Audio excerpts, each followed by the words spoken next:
Good afternoon. My name is Tyler. My topic is public health care responsibilities of healthcare practitioners.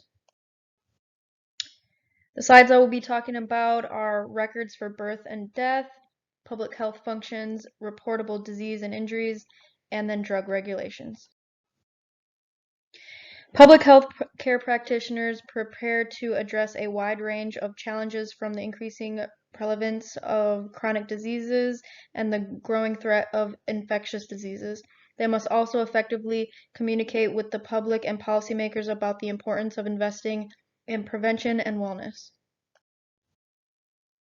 For my first slide, I have records for birth and death. Birth and death certificates are pertinent legal records, and a copy of a person's certificate is required to obtain certain government documents such as passports, driver's license, voter registration card, or social security card. All live births must be reported to state registry. In some states, separate birth and death certificates must be filed for stillbirths, whereas others, there are special forms for stillbirths that include both birth and death information. After a person is pronounced dead, the attending physicians must complete medical portions and certificate death.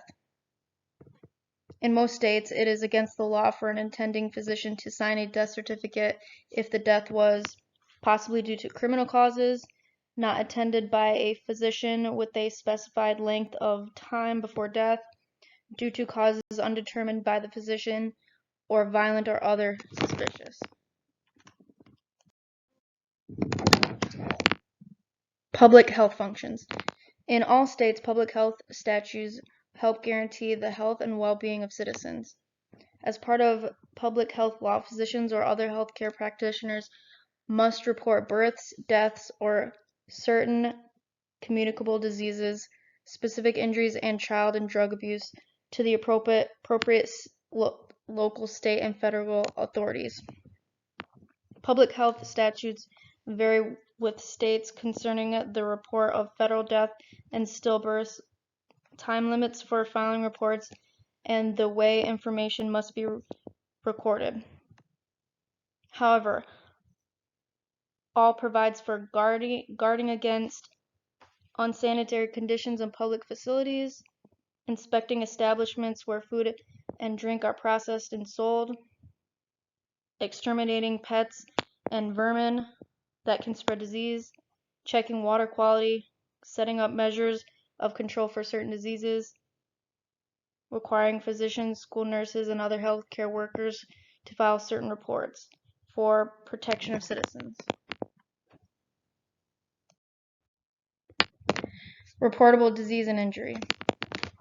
Under each state public health statutes, physicians or other healthcare practitioners and anyone who has knowledge of a case must report to country or state health agencies occurrence of certain diseases that, if left unchecked, could threaten the health and well-being of the population.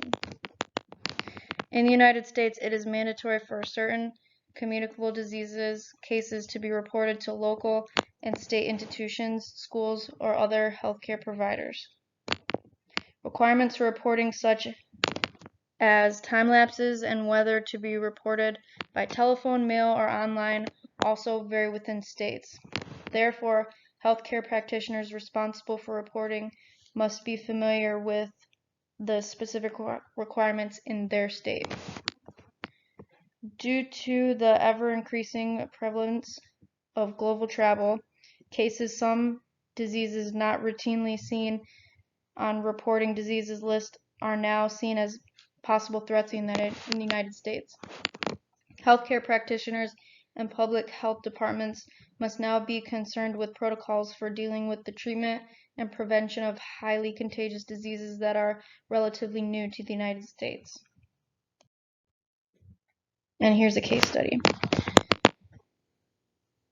The right of state to quarantine came from an incident when a California man was diagnosed with pulmonary tuberculosis, a reportable communicable disease. The man was served with a quarantine order and admitted to a hospital. The patient deserted the hospital 1 month later, but still had tuberculosis. The man was subsequently arrested, tried, and convicted of violating the Healthcare Safety Code in California. The man was also served with an order of isolation, and he was returned to the hospital, this time to the security section. The man was asked for a right of habeas corpus, claiming that the Health and Safety Code of California was unconstitutional, and therefore the health officer had no legal authority to issue consecutive certificates or quarantine and isolation. The court held that it is the duty of the state to protect the public from the danger of tuberculosis. Therefore, the Health and Safety Code of California was not unconstitutional. The court also held that the health officer may intake an isolation or quarantine order whenever he shall determine in a particular case that quarantine or isolation is necessary for the protection of the public health. Drug regulations. The federal government has jurisdiction over the manufacture and distribution of drugs in the United States. The Food and Drug Administration tests and approves drugs before releasing them to the public. State laws governing controlled substances may be stricter than federal laws. Physicians may be required to register with the appropriate state agency as well as the DEA and must follow all state and federal requirements in prescribing, dispensing, and administering controlled substances. All healthcare providers and facilities must be aware of the DEA's rules regarding the handling of controlled substances.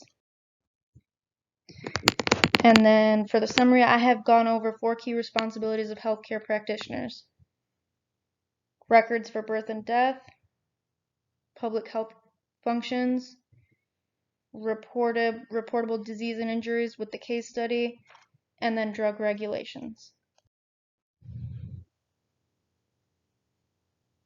Thank you.